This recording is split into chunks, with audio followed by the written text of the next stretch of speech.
Des manifestations ont éclaté en Iran après que le régime a accepté de faire avancer un accord de paix avec les États-Unis. Et ce qui est apparu dans les rues n'était pas une image de victoire, mais un signe de fissure interne. Ce lundi 15 juin 2026, le sujet domine l'actualité internationale, car le gouvernement iranien a tenté de présenter la négociation comme une manœuvre diplomatique.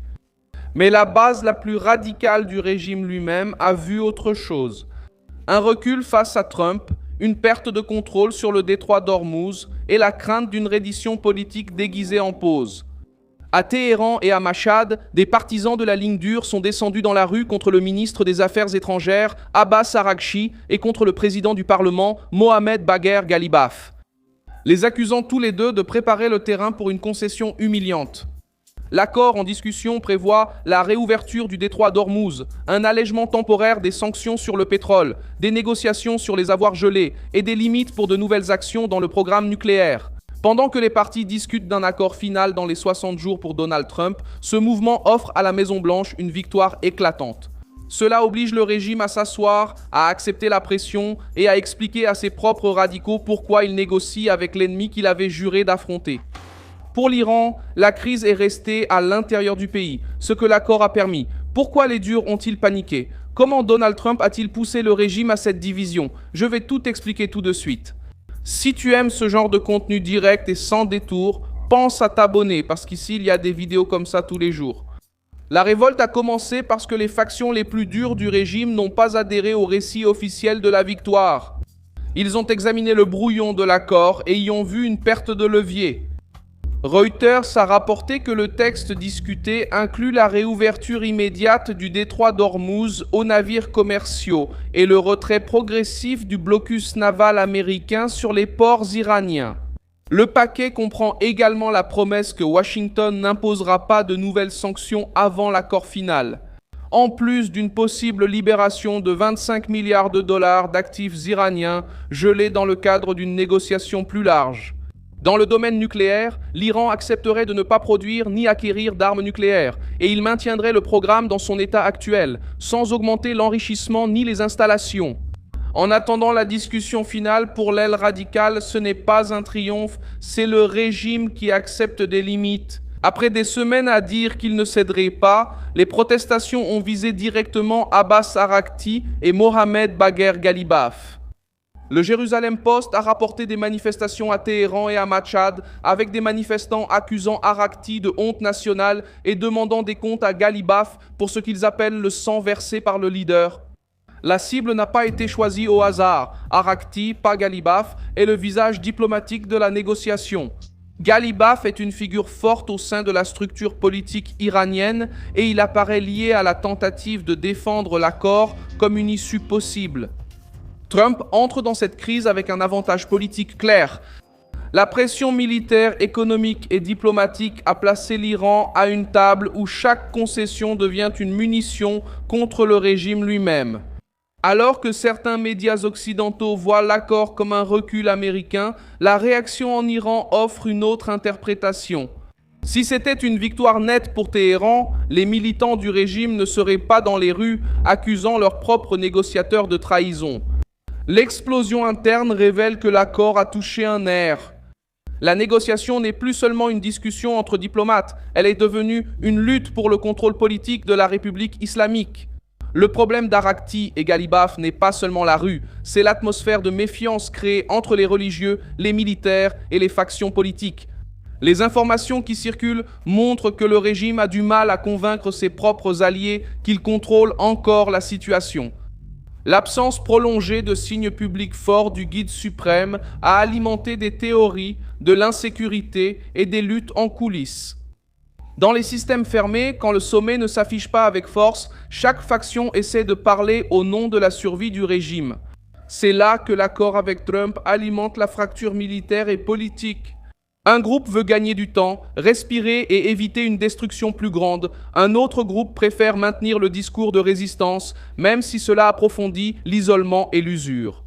Téhéran a aussi connu des affrontements et des pressions policières contre des groupes soutenant le régime, selon des vidéos et chaînes locales. L'information principale est que les forces de sécurité ont dû contenir précisément des secteurs qui servent normalement de base au pouvoir. Cela change le ton de l'affaire. Ce n'est pas seulement une opposition populaire au gouvernement. La crise apparaît maintenant au sein même du camp révolutionnaire. Lorsque le régime doit contrôler ses propres militants, l'image d'unité s'effondre. Les médias iraniens et des personnalités liées au régime ont tenté de présenter le mémorandum comme une pause stratégique. Le récit est que les 60 jours serviraient à mieux négocier, à réorganiser les capacités et à empêcher un effondrement immédiat.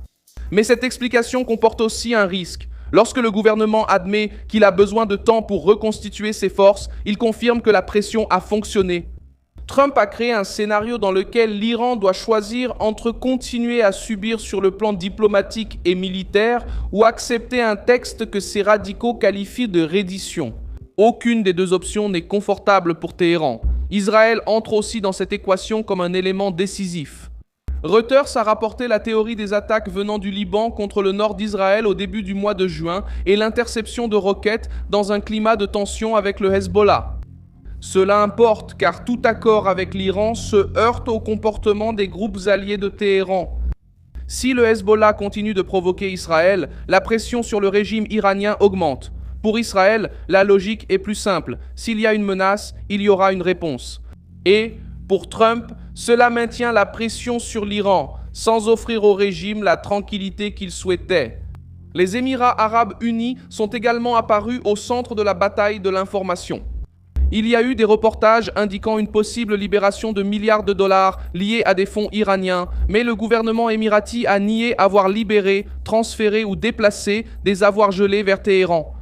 Ensuite, le 15 juin 2026, Reuters a rapporté que les Émirats arabes unis ont demandé la mise en œuvre complète de l'accord préliminaire entre les États-Unis et l'Iran avec la fin immédiate des hostilités et la liberté de navigation dans le détroit d'Ormuz. Ce point est important car les Émirats arabes unis ont été touchés par l'instabilité régionale et veulent la sécurité sur les routes énergétiques et commerciales. Téhéran a tenté de transformer l'argent et les menaces en levier, mais le refus public a affaibli le récit selon lequel le régime aurait déjà obtenu une victoire financière garantie. La réaction des partisans de la ligne dure montre que l'accord n'a pas résolu la guerre politique iranienne. Il a seulement mis en évidence le conflit interne. Le Pay Daddy Front et des personnalités ultra-conservatrices considèrent la négociation comme une concession dangereuse. Les alliés du gouvernement répondent que les critiques utilisent d'anciennes versions du texte ou déforment certains points de la négociation. Le résultat, c'est un régime qui parle plusieurs langues en même temps. Une faction affirme avoir gagné, une autre parle de trahison, une autre encore essaie de convaincre la population que tout reste à négocier. Ce genre de confusion est exactement le type de fissure que Donald Trump exploite très bien.